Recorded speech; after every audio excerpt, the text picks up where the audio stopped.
गुरु प्यारी साध संगत जी, राधा स्वामी जी कहते हैं कि जब इंसान के पास दुनिया की कोई चीज नहीं बचती, तब भी अगर उसके सिर पर सद्गुरु की रहमत का हाथ हो तो समझो उसके पास सब कुछ है। दुनिया की दौलत कभी कम हो सकती है, घर की दीवारें कभी टूट सकती हैं, कपड़े पुराने हो सकते हैं, सुख दुख आते जाते रह सकते हैं, लेकिन जिस जीव के हृदय में सद्गुरु के लिए प्रेम और भरोसा बस जाए, उसकी सबसे बड़ी दौलत कभी उससे कोई नहीं छीन सकता। सद्गुरु की महिमा को शब्दों में बांधना आसान नहीं है। हम अपनी छोटी सी बुद्धि से उनके दिए हुए उपकारों को गिनते रहते हैं, लेकिन उनकी रहमत का हिसाब कभी पूरा नहीं कर सकते।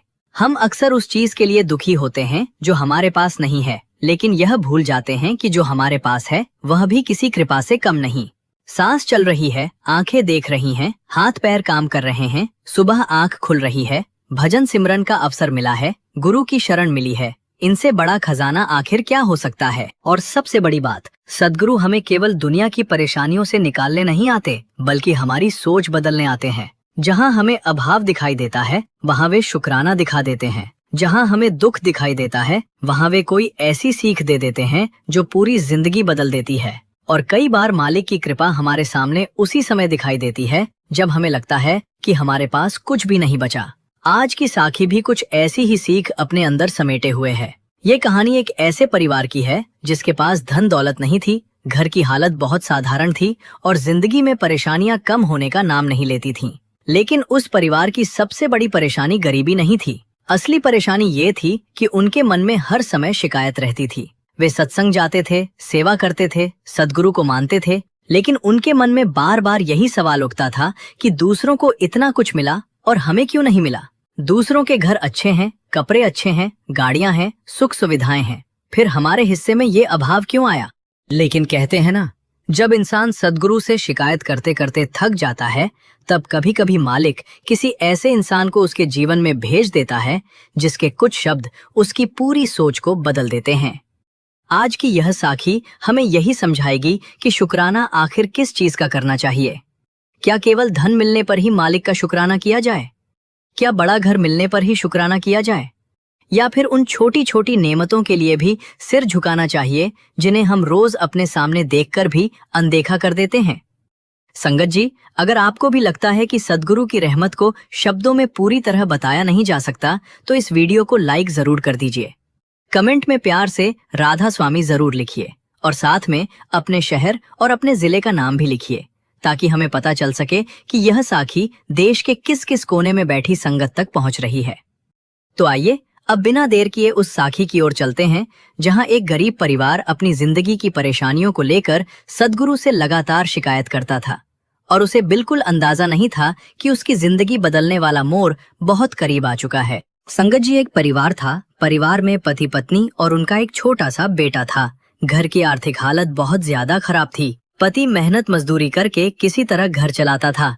कभी काम मिल जाता तो घर में चूल्हा जल जाता और कभी काम नहीं मिलता तो पूरे परिवार को चिंता में रात गुजारनी पड़ती। उस परिवार ने सद्गुरु से भजन सिमरन लिया हुआ था। वे सत्संग भी जाते थे और जब मौका मिलता सेवा भी करते थे। लेकिन गरीबी ने उनके मन को इस तरह घेर लिया था कि उनका ध्यान बार बार अपनी कमी पर ही चला जाता।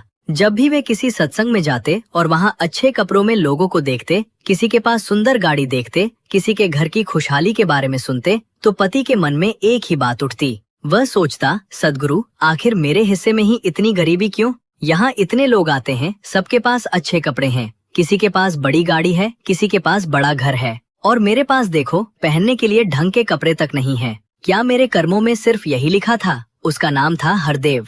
हरदेव सत्संग में बैठता जरूर था, लेकिन उसका मन सत्संग की बातों में कम और अपनी परेशानियों में ज्यादा लगा रहता।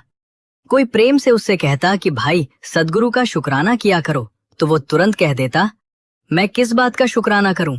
मेरी जिंदगी में है ही क्या? उसके कुछ प्रेमी भाई उसे समझाते, भाई मालिक ने जो दिया है उसका शुक्राना तो कर।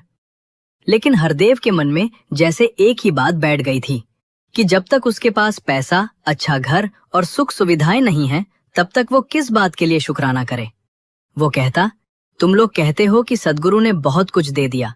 किसी को पूछो तो कहता है कि मालिक ने मेरी जिंदगी बदल दी। किसी को देखो तो कहता है कि गुरु ने मुझे बहुत कुछ दे दिया। लेकिन मेरे साथ तो ऐसा कुछ हुआ ही नहीं। मेरे पास तो आज भी कुछ नहीं है। धीरे धीरे ये शिकायत उसके मन की आदत बन गई। घर में उसकी पत्नी निर्मला भी उसी सोच से परेशान रहती थी। वो भी कई बार पति से कहती, हम कब तक ऐसे ही रहेंगे, कब तक दूसरों की तरफ देखते रहेंगे, किसी और से पूछ लेते हैं, किसी दूसरे रास्ते पर चलते हैं, शायद हमारी हालत ठीक हो जाए। हरदेव भी उसकी बात सुनकर चुप हो जाता। वो कहता, तुम ठीक कहती हो, जब से हम सद्गुरु से जुड़े हैं हमारी जिंदगी में ऐसा क्या बदल गया। और इस तरह पति पत्नी दोनों बाहर की तरफ देखने लगे, इधर उधर के लोगों की सलाह लेने लगे, अलग अलग उपायों के बारे में सोचने लगे। लेकिन उनकी परेशानियां वैसे ही बनी रहीं। समय बीतता गया। हरदेव कभी कभी सत्संग जाता, कभी सेवा कर लेता, लेकिन उसके भीतर की शिकायत कम नहीं होती थी। एक दिन वो अपने सत्संग सेंटर पर गया हुआ था। वहां बाहर से कुछ लोग सेवा करने आए हुए थे। सभी बड़े प्रेम से सेवा में लगे हुए थे। कोई सफाई कर रहा था, कोई सामान व्यवस्थित कर रहा था, कोई दूसरी सेवा में लगा हुआ था। हरदेव भी वहां था, लेकिन उसके मन में फिर वही विचार चल रहे थे। उसने अपने एक प्रेमी भाई रघुवीर से कहा, भाई मैं बहुत परेशान हूं, मेरा कोई काम ठीक नहीं चलता। दिहाड़ी करने जाता हूं तो कभी काम मिलता है, कभी नहीं मिलता। घर की हालत देखो और ऊपर से खर्चे अलग। आखिर मैं करूं तो क्या करूं? रघुवीर ने उसकी बात सुनी और शांत स्वर में कहा, हरदेव, तुम्हें हमने कितनी बार समझाया है, एक बार मालिक का शुक्राना करके तो देखो। हरदेव तुरंत बोला, मुझसे शुक्राना नहीं होता भाई, इतनी गरीबी में कौन शुक्राना कर सकता है, मेरे पास है ही क्या। रघुवीर ने कहा, शुक्राना करने के लिए अमीर होना जरूरी नहीं है। हरदेव हंस पड़ा, तो फिर बताओ मैं किस चीज का शुक्राना करूं? रघुवीर कुछ कह पाता उससे पहले वहां मौजूद एक और सत्संगी भाई उनकी बातें सुन रहा था। उसका नाम देवेंद्र था। वो हरदेव की बातों को ध्यान से सुनता रहा। देवेंद्र की भजन बंदगी बहुत गहरी थी। वो ज्यादा बोलने वालों में से नहीं था, लेकिन जब बोलता था तो उसकी बातों में ऐसा असर होता था कि सामने वाला सोचने पर मजबूर हो जाता। सेवा खत्म होने के बाद देवेंद्र अपने साथ आए एक परिचित से बोला, ये भाई कौन है जो अभी कह रहा था कि उसके पास कुछ नहीं है? रघुवीर ने बताया, ये हरदेव है, सत्संग आता है, लेकिन इसकी घर की हालत बहुत खराब है, इसलिए अक्सर सद्गुरु से शिकायत करता रहता है। देवेंद्र ने कुछ देर सोचा और फिर कहा, एक बार इसके घर चलकर आते हैं। शाम को देवेंद्र हरदेव के घर पहुंच गया। हरदेव ने जब देखा कि मेहमान आए हैं तो उसने अपनी हैसियत के अनुसार उनका बहुत प्रेम से स्वागत किया। उसकी पत्नी निर्मला ने चाय पानी बनाकर दिया। देवेंद्र ने घर के चारों तरफ देखा। एक छोटा सा कमरा था, उसके आगे टीन और पुराने सामान से बना हुआ छप्पर जैसा हिस्सा था। घर की हालत सच में बहुत साधारण थी। बारिश में वहां पानी टपकने के निशान भी साफ दिखाई दे रहे थे। देवेंद्र ने हरदेव की तरफ देखकर कहा, भाई मैं आज तुमसे एक बात पूछने आया हूं। हरदेव बोला, पूछो भाई, हमारे पास छिपाने को क्या है? देवेंद्र ने कहा, आज सेवा के समय तुम जो बातें कर रहे थे वही बात मैं तुमसे यहां पूछना चाहता हूं। तुम कहते हो कि सद्गुरु ने तुम्हें कुछ नहीं दिया, क्या तुम सच में मानते हो कि तुम्हें कुछ नहीं मिला? हरदेव ने अपने छोटे से घर की तरफ हाथ करते हुए कहा, तुम खुद देख लो, एक कमरा है, बारिश में इसमें भी पानी टपकता है। आगे ये छप्पर है, कभी काम मिलता है कभी नहीं। कपड़े देख लो मेरे, इतने पुराने हो चुके हैं कि इन्हें पहनकर सत्संग जाने में भी शर्म आती है। अब तुम ही बताओ मैं किस बात का शुक्राना करूं? देवेंद्र शांत बैठा रहा। फिर उसने धीरे से कहा, हरदेव, तुम जितनी बातें बता रहे हो उन्हें सुनकर तो मुझे लगता है कि तुम्हें शुक्राना करना चाहिए। हरदेव को जैसे गुस्सा आ गया। उसने कहा, आप भी मेरा मजाक कर रहे हो क्या? किस चीज का शुक्राना करूं? इस कमरे का जिसमें पानी टपकता है? इन फटे कपड़ों का? इस गरीबी का? जिन लोगों के पास पैसा है वही अच्छे कपड़े पहनते हैं, अच्छी जगह जाते हैं। मेरे पास तो कुछ भी नहीं है। देवेंद्र ने कहा, इतना क्रोधित क्यों हो रहे हो भाई? मैं तुम्हारे साथ मजाक नहीं कर रहा। मैं तुम्हें एक ऐसी बात बताने आया हूं जिसे अगर तुमने सच में समझ लिया तो शायद एक दिन तुम्हारा शुक्राना खत्म ही नहीं होगा। हरदेव चुप हो गया। निर्मला भी वहीं बैठ गई। देवेंद्र ने दोनों की तरफ देखा और कहा, बस मेरी 2 बातें ध्यान से सुन लेना, फिर फैसला तुम खुद करना कि मैं सही कह रहा हूं या नहीं। हरदेव और निर्मला उसके सामने बैठ गए। देवेंद्र ने कहा, सबसे पहले मुझे ये बताओ, क्या तुम दोनों कभी भजन सिमरन पर बैठते हो? हरदेव ने उदास होकर कहा, भजन सिमरन में किसका मन लगता है भाई? घर के हालात तुम खुद देख रहे हो। उसी समय उनका छोटा बेटा आंगन में खेल रहा था। वो मिट्टी से पूरा लथपथ था, लेकिन उसके चेहरे पर ऐसी खुशी थी जैसे उसके पास दुनिया की सारी दौलत हो। देवेंद्र की नजर उस बच्चे पर गई। वो मुस्कुराया और बोला, हरदेव, पहले अपने उस बच्चे को देखो। हरदेव ने बच्चे की तरफ देखा। देवेंद्र ने कहा, तुम्हें लगता है कि तुम गरीब हो? मुझे तो तुम्हारे जैसा खुशकिस्मत इस समय कोई दिखाई नहीं दे रहा। हरदेव उसकी तरफ देखने लगा। देवेंद्र ने आगे कहा, तुम्हें पता है इस दुनिया में ऐसे कितने लोग हैं जिनके पास बहुत पैसा है, बड़ी बड़ी कोठियां हैं, लेकिन उनकी आंखें अपने आंगन में एक बच्चे को खेलने के लिए तरसती हैं। लोग दर दर भटकते हैं, लाखों रुपए खर्च करते हैं, फिर भी औलाद की खुशी नहीं मिलती। और तुम्हारे आंगन में ये बच्चा मिट्टी में खेल रहा है, हंस रहा है, तुम्हारे सामने सांस ले रहा है। क्या ये मालिक की बख्शीश नहीं है? हरदेव पहली बार चुप हुआ। देवेंद्र ने उसकी आंखों में देखते हुए कहा, अभी मेरी बात पूरी नहीं हुई है, असली बात तो अब शुरू होती है। फिर देवेंद्र ने कहा, हरदेव, आज रात जब तुम भजन सिमरन पर बैठो तो मालिक के सामने अपनी गरीबी की शिकायत मत करना। बस एक बात कहना, हे सद्गुरु, आपने मुझे बहुत कुछ दिया है। शायद ये छत भी मेरे नसीब में थी या नहीं, मुझे नहीं मालूम, लेकिन आपने मुझे सिर रखने के लिए जगह दी। आपने मुझे परिवार दिया, आपने मुझे ये बच्चा दिया। सबसे बड़ी बात, आपने मुझे अपना नाम दिया, भजन सिमरन का अवसर दिया। मालिक, मैं आपका शुक्राना करता हूं कि आपने मुझे अपने चरणों से जोड़ा। हरदेव चुपचाप सुनता रहा। देवेंद्र ने आगे कहा, और जब सुबह तुम्हारी आंख खुले, चाहे 2 बजे खुले, 3 बजे खुले या 4 बजे, सबसे पहले एक बार फिर शुक्राना करना। कहना, शुक्र है सद्गुरु तेरा कि मेरी आंख खुल गई। क्योंकि ऐसे भी लोग हैं जो रात को सोते हैं, लेकिन सुबह का सूरज देखने के लिए उनकी आंखें दोबारा नहीं खुलती। हरदेव की आंखें देवेंद्र के चेहरे पर टिक गईं। देवेंद्र बोला, हम रोज सुबह उठते हैं और समझते हैं कि ये तो सामान्य बात है, लेकिन जरा सोचो, कितने लोग ऐसे हैं जो रात को सोए और सुबह उनके लिए ये दुनिया खत्म हो गई। उन्हें सूरज देखने का मौका नहीं मिला, हमें मिला। तो क्या ये भी मालिक की कृपा नहीं? निर्मला की आंखों में भी नमी आने लगी थी। देवेंद्र ने कहा, जब सुबह उठो तो कहना, शुक्र है मालिक तेरा कि तूने मुझे फिर से इस दुनिया को देखने का अवसर दिया। शुक्र है कि मैं फिर से भजन सिमरन पर बैठ सकता हूं। शुक्र है कि मेरे हाथ पैर काम कर रहे हैं। शुक्र है कि मैं अपने बच्चे को देख सकता हूं। शुक्र है कि मैं अपने परिवार के लिए मेहनत कर सकता हूं। फिर देवेंद्र कुछ क्षण रुका और बोला, और एक दिन बैठकर यह भी सोचना कि सद्गुरु ने हमें इंसानी जन्म दिया है। कितनी अनगिनत जूनों के बाद ये मनुष्य शरीर मिला है। हमें भजन सिमरन का अवसर मिला है, हमें गुरु की शरण मिली है। इससे बड़ा धन क्या हो सकता है? हरदेव के चेहरे पर अब पहले जैसा गुस्सा नहीं था। वो धीरे से बोला, लेकिन भाई, मेरी गरीबी का क्या? देवेंद्र ने कहा, गरीबी अपनी जगह है, लेकिन तुम्हारी नजर हमेशा उसी पर क्यों रहे? तुम्हारे पास जो है उसे देखना कब शुरू करोगे? हरदेव कुछ बोल नहीं पाया।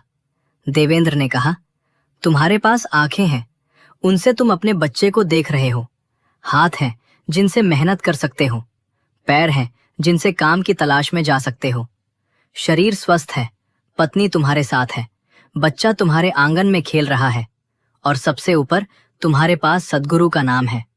अब बताओ, क्या तुम्हारे पास कुछ भी नहीं है? हरदेव की आंखों से आंसू निकल आए।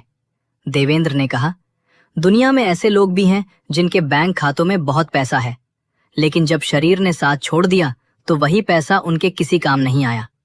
कोई अस्पताल में पड़ा है, कोई चल नहीं सकता, कोई देख नहीं सकता, कोई अपने हाथों से खाना तक नहीं खा सकता।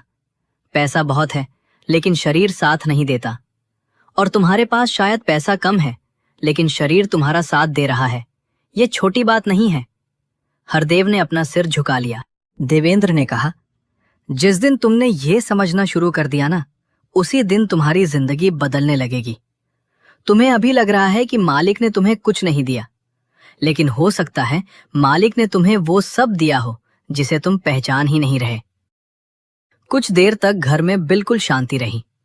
फिर हरदेव ने धीमे स्वर में कहा, भाई, अगर मैं आज से आपकी बताई हुई बात मानूं तो?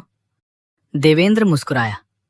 तो आज से तुम्हारी जिंदगी का हिसाब शिकायत से नहीं, शुक्राने से शुरू होगा। हरदेव ने कहा, लेकिन अगर मेरी हालत नहीं बदली तो? देवेंद्र बोला, तुम मालिक का शुक्राना किसी सौदे के लिए मत करना। ये मत कहना कि मैं शुक्राना कर रहा हूं और बदले में मेरी गरीबी खत्म कर दो। तुम बस इसलिए शुक्राना करो कि तुम उसके हो, बाकी जो उसके मन में होगा वो करेगा। ये बात हरदेव के दिल में उतर गई। उस रात पहली बार वो देर तक चुप बैठा रहा। निर्मला ने भी उसकी तरफ देखा। हरदेव ने कहा, आज से हम कोशिश करेंगे। निर्मला ने पूछा, किस बात की? हरदेव ने कहा, शिकायत कम करने की और शुक्राना करने की। उस रात दोनों ने पहली बार अपने घर की गरीबी को गिनने के बजाय अपने पास मौजूद चीजों को गिनना शुरू किया। हरदेव ने हाथ जोड़कर कहा, हे सद्गुरु, मुझे नहीं पता मैं अब तक कितना नादान रहा। मैं हमेशा ये देखता रिप्रेजेंट रहा कि मेरे पास क्या नहीं है। मैंने कभी ये नहीं देखा कि आपने मुझे क्या क्या दिया है। आज से मैं कोशिश करूंगा कि शिकायत कम करूं और आपका शुक्राना ज्यादा करूं। फिर दोनों सो गए। अगली सुबह हरदेव की आंख खुली तो सूरज अभी पूरी तरह निकला भी नहीं था। कुछ पल के लिए वह चुपचाप लेटा रहा। फिर उसे देवेंद्र की बात याद आई। उसने आंखें बंद की और कहा, शुक्र है सद्गुरु तेरा कि मेरी आंख खुल गई। शुक्र है कि तूने मुझे एक और दिन दिया। शुक्र है कि मैं अपने बच्चे को देख सकता हूं। शुक्र है कि मेरे हाथ पैर चल रहे हैं। शुक्र है कि मुझे भजन सिमरन का अवसर मिला। निर्मला ने भी उसकी आवाज सुनी। उस दिन दोनों ने सुबह की शुरुआत शिकायत से नहीं, शुक्राने से की। ऐसे ही कुछ दिन गुजर गए। धीरे धीरे उनके बोलने का ढंग बदलने लगा। पहले जहां हर छोटी बात पर वे कहते थे कि हमारे साथ ही ऐसा क्यों होता है, अब वे कहते, शुक्र है मालिक तेरा, शायद इसमें भी कोई भलाई होगी। लेकिन संगत जी, अभी कहानी का असली बदलाव शुरू नहीं हुआ था। हरदेव का काम पहले भी बहुत कम मिलता था। वह मिस्त्री का काम जानता था, लेकिन उसे नियमित काम नहीं मिलता था। कभी 2 दिन काम मिलता, फिर कई दिन खाली बैठना पड़ता। अब उसने शिकायत करने के बजाय हर सुबह काम पर निकलने से पहले मालिक का शुक्राना करना शुरू कर दिया। वो घर से निकलते हुए कहता, शुक्र है सद्गुरु तेरा, आज जो काम मिलेगा तेरी कृपा से मिलेगा, जो नहीं मिलेगा उसमें भी तेरी मौज होगी। और फिर वो काम की तलाश में निकल जाता। कुछ समय तक उसकी जिंदगी वैसे ही चलती रही, लेकिन एक दिन अचानक उसे एक जगह काम मिल गया। काम अच्छा था। हरदेव ने पूरी मेहनत से काम किया। जिस व्यक्ति के घर वो काम कर रहा था, उसने उसका काम देखा तो बहुत खुश हुआ। उसने कहा, तुमने ये काम बहुत अच्छा किया है। मेरे एक जानने वाले को भी ऐसा ही काम करवाना है। क्या तुम वहां चलोगे? हरदेव ने कहा, जी जरूर। वो अगले दिन वहां गया। वहां भी उसका काम पसंद आया। फिर वहां से उसे किसी और जगह काम मिला। धीरे धीरे उसके पास काम आने लगा। पहले वो काम की तलाश में घूमता था, अब लोग उसे काम के लिए बुलाने लगे। हरदेव को खुद समझ नहीं आ रहा था कि ये कैसे हो रहा है। एक दिन उसने निर्मला से कहा, तुमने ध्यान दिया? निर्मला ने पूछा, क्या? हरदेव बोला, पहले मैं काम ढूंढता था और काम नहीं मिलता था, अब लोग खुद मुझे बुलाने लगे हैं। निर्मला कुछ देर चुप रही, फिर बोली, शायद देवेंद्र भाई की बात सही थी। हरदेव मुस्कुराया, शायद नहीं, मुझे लगता है हमें अपनी नजर बदलनी थी। अब हरदेव का काम बढ़ने लगा। वो जितना काम अकेला कर सकता था, उससे ज्यादा काम उसके पास आने लगा। मजबूर होकर उसने 2-3 लड़कों को अपने साथ काम पर रख लिया। अब वो सुबह जल्दी निकलता और शाम को देर से घर लौटता। उसके कपड़े रोज मिट्टी और सीमेंट से भर जाते। लेकिन पहले जहां वही मिट्टी उसे अपनी गरीबी की याद दिलाती थी, अब उसे उसी मिट्टी में भी मालिक की कृपा दिखाई देने लगी। एक दिन काम करते करते उसने अपने कपड़ों की तरफ देखा। कपड़े मिट्टी से पूरी तरह भर चुके थे। वो मुस्कुराया और मन ही मन बोला, हे सद्गुरु, आज इन कपड़ों पर भी तेरे प्यार का रंग चढ़ गया है। मैं कितना गलत था। मैं हमेशा तुझसे शिकायत करता रहा। मैंने कभी तेरा शुक्राना नहीं किया। उसकी आंखों में आंसू आ गए। वो काम करता रहा और मन ही मन कहता रहा, शुक्र है मालिक तेरा। अब उसके अंदर एक अजीब सा बदलाव आ चुका था। पहले वो सोचता था कि पैसा मिलेगा तभी सुख मिलेगा। अब वो सोचता था कि जिस दिन उसने मालिक का शुक्राना करना सीख लिया, उसी दिन उसके पास सुख आ गया। और संगत जी, यही वो मोड़ था जहां हरदेव की जिंदगी धीरे धीरे बदलने लगी थी। लेकिन मालिक की रहमत अभी उसे वहां तक ले जाने वाली थी जिसकी उसने कभी कल्पना भी नहीं की थी। कुछ ही समय बाद उसके काम की इतनी चर्चा होने लगी कि लोग दूर दूर से उसे अपना काम करवाने के लिए बुलाने लगे। उसे खुद भी यकीन नहीं होता था कि जिस इंसान को कभी एक दिन की दिहाड़ी नहीं मिलती थी, उसी के पास अब काम संभालने के लिए दूसरे लोगों की जरूरत पड़ रही है। हरदेव जब भी ये देखता, उसके मुंह से बस एक ही बात निकलती, शुक्र है सद्गुरु तेरा। और अब उसे समझ आने लगा था कि शुक्राना केवल शब्द नहीं है, शुक्राना इंसान की नजर बदल देता है। और जब नजर बदलती है तो वही जिंदगी जो पहले बोझ लगती थी, वही जिंदगी मालिक की बख्शीश दिखाई देने लगती है। धीरे धीरे हरदेव का काम इतना बढ़ गया कि अब उसे काम ढूंढने के लिए कहीं जाना नहीं पड़ता था। लोग खुद उसके पास आने लगे। जिस काम के लिए पहले उसे कई कई दिन इंतजार करना पड़ता था, अब वही काम लगातार उसके पास आने लगा। हरदेव को सबसे ज्यादा खुशी इस बात की थी कि उसके अंदर की शिकायत खत्म हो रही थी। अब जब वो सुबह घर से निकलता तो सबसे पहले मालिक का शुक्राना करता। वो कहता, शुक्र है सद्गुरु तेरा कि तूने मुझे काम करने के लायक शरीर दिया। शुक्र है कि मेरे हाथ काम कर रहे हैं। शुक्र है कि मेरे पैर चल रहे हैं। शुक्र है कि तूने मुझे मेहनत करने का मौका दिया। और शाम को घर लौटकर भी यही कहता, शुक्र है मालिक तेरा। एक दिन काम करते करते हरदेव ने अपने पुराने दिनों को याद किया। उसे याद आया कि वो कभी सत्संग में बैठकर यही शिकायत किया करता था कि मालिक ने उसे कुछ नहीं दिया। उसकी आंखों में आंसू आ गए। वो मन ही मन बोला, मालिक मैं कितना अंधा था। तूने मुझे इतना कुछ दिया और मैं सिर्फ उस चीज को देखता रहा जो मेरे पास नहीं थी। अब उसके कपड़े भले ही काम की मिट्टी से भरे रहते थे, लेकिन उसे उन कपड़ों में भी अपनी मेहनत और मालिक की कृपा दिखाई देती थी। उसने महसूस किया कि शुक्राना करने से केवल उसकी परिस्थितियां नहीं बदली थीं, बल्कि उसके अंदर का इंसान बदल गया था। कुछ समय बाद उसका काम इतना बढ़ गया कि लोग उसे सिर्फ मिस्त्री नहीं बल्कि अच्छे काम का जानकार समझने लगे। वो जिस घर का काम करता, लोग उसकी तारीफ करते। धीरे धीरे उसने बड़े और सुंदर मकानों का काम करना शुरू किया। उसकी मेहनत और हुनर की चर्चा दूर तक होने लगी। एक दिन किसी ने उससे कहा, हरदेव तुम तो बहुत अच्छा काम करते हो। अगर तुम इसी तरह काम करते रहे तो एक दिन अपना भी बहुत अच्छा घर बना लोगे। हरदेव मुस्कुराकर बोला, घर मैं नहीं बनाऊंगा भाई, मालिक बनवाएगा। और सच में समय के साथ उसने अपनी मेहनत से अपना एक सुंदर घर बना लिया। जिस इंसान के पास कभी बारिश से बचने के लिए ठीक से छत तक नहीं थी, आज उसके पास अपना घर था। लेकिन हरदेव के लिए यह सिर्फ मेहनत का परिणाम नहीं था। वो हर बार यही कहता, किसने किया? सद्गुरु ने। किसकी बख्शीश हुई? सद्गुरु की। अब उसे अपने पुराने दिन याद आते तो वो खुद हैरान हो जाता। वो सोचता, अगर उस दिन देवेंद्र मेरे घर नहीं आया होता, अगर उसने मुझे शुक्राने का अर्थ नहीं समझाया होता, तो शायद मैं आज भी अपनी गरीबी को ही देखता रहता। अब हरदेव की जिंदगी में स्वार्थ भी सुधर गया था और परमार्थ भी। पहले वो मालिक से मांगता था, अब वो कहता था, मालिक मुझे कुछ नहीं चाहिए, बस इतना कर कि मेरा मन तेरे भजन सिमरन में लगा रहे और मैं तेरी दी हुई नेमतों को पहचान सकूं। एक दिन हरदेव ने अपने पुराने प्रेमी भाई रघुवीर से कहा, भाई मुझे एक बार उस देवेंद्र भाई से मिलवा दो। रघुवीर ने पूछा, क्यों? हरदेव ने कहा, मैं उन्हें धन्यवाद देना चाहता हूं। उन्होंने मुझे सही रास्ता दिखाया। मैं तो हमेशा मालिक से शिकायत करता रहता था। उन्होंने मुझे सिखाया कि शुक्राना कैसे करना है। रघुवीर मुस्कुराया और बोला, वो तो यहाँ कभी कभी ही आते हैं, बहुत दूर से आते हैं। जब भी आएंगे मैं तुम्हें जरूर मिलवाऊंगा। हरदेव ने कहा, मैं उनसे मिलना चाहता हूँ, क्योंकि उन्होंने मुझे कोई पैसा नहीं दिया, कोई बड़ा घर नहीं दिया, कोई नौकरी नहीं दिलवाई। उन्होंने तो सिर्फ मेरी सोच बदल दी, और सोच बदलते ही मुझे समझ आया कि मालिक ने मुझे पहले से कितना कुछ दे रखा था। संगत जी, यही इस पूरी साखी की सबसे बड़ी सीख है। हम अक्सर सद्गुरु के सामने अपनी मांगों की लंबी सूची लेकर बैठ जाते हैं।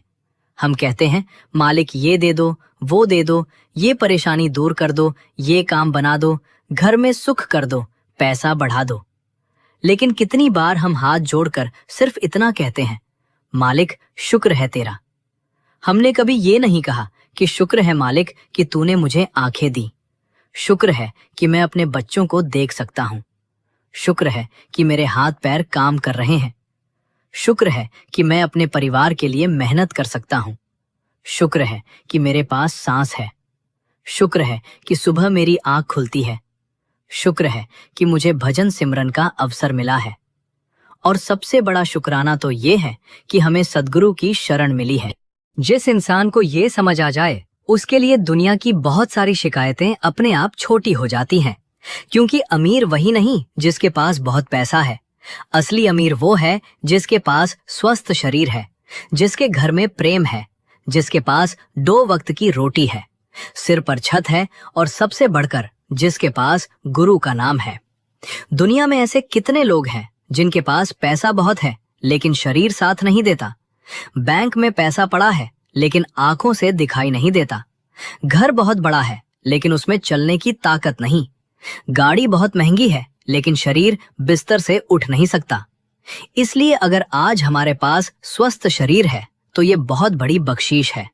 अगर आज हम अपने हाथों से काम कर सकते हैं तो ये बहुत बड़ी बख्शीश है।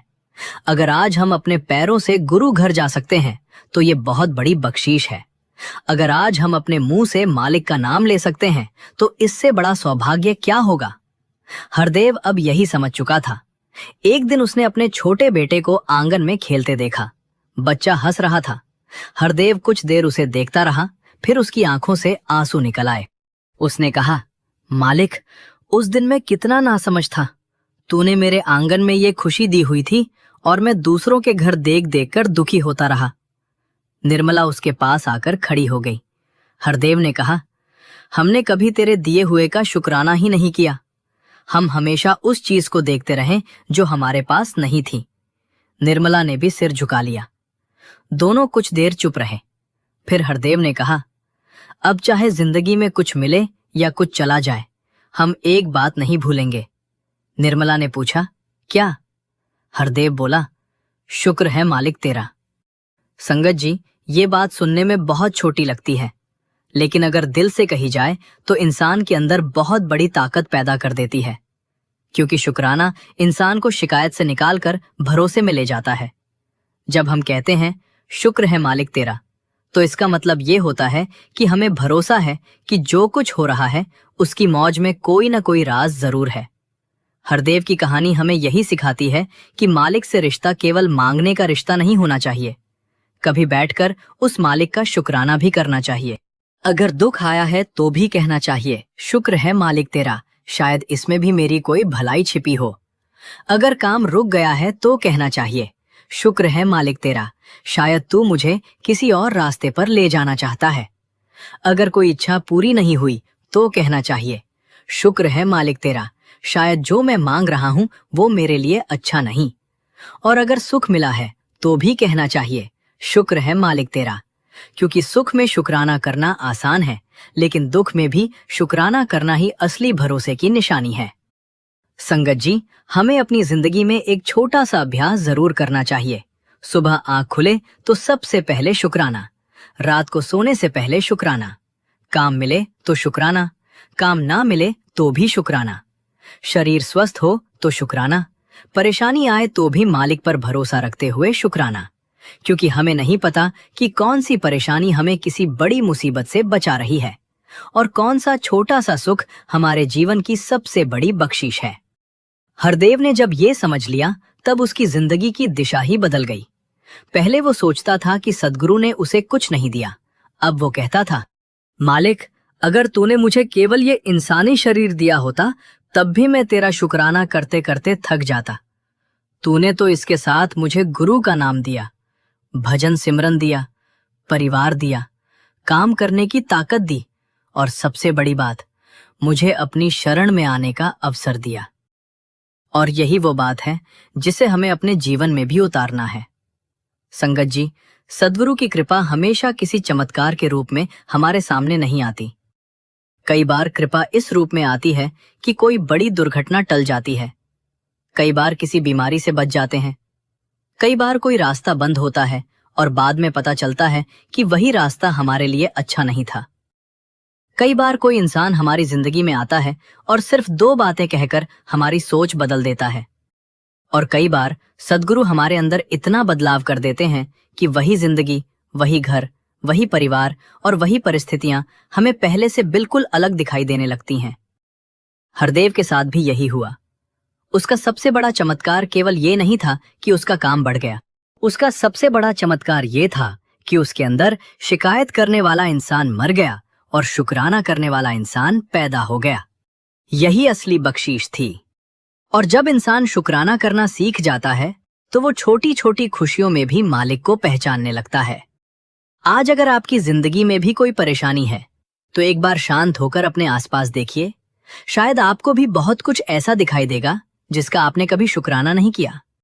शायद घर छोटा है लेकिन परिवार साथ है, शायद पैसा कम है लेकिन शरीर स्वस्थ है, शायद काम छोटा है लेकिन मेहनत करने की ताकत है, शायद जिंदगी में संघर्ष है लेकिन सद्गुरु का नाम आपके साथ है।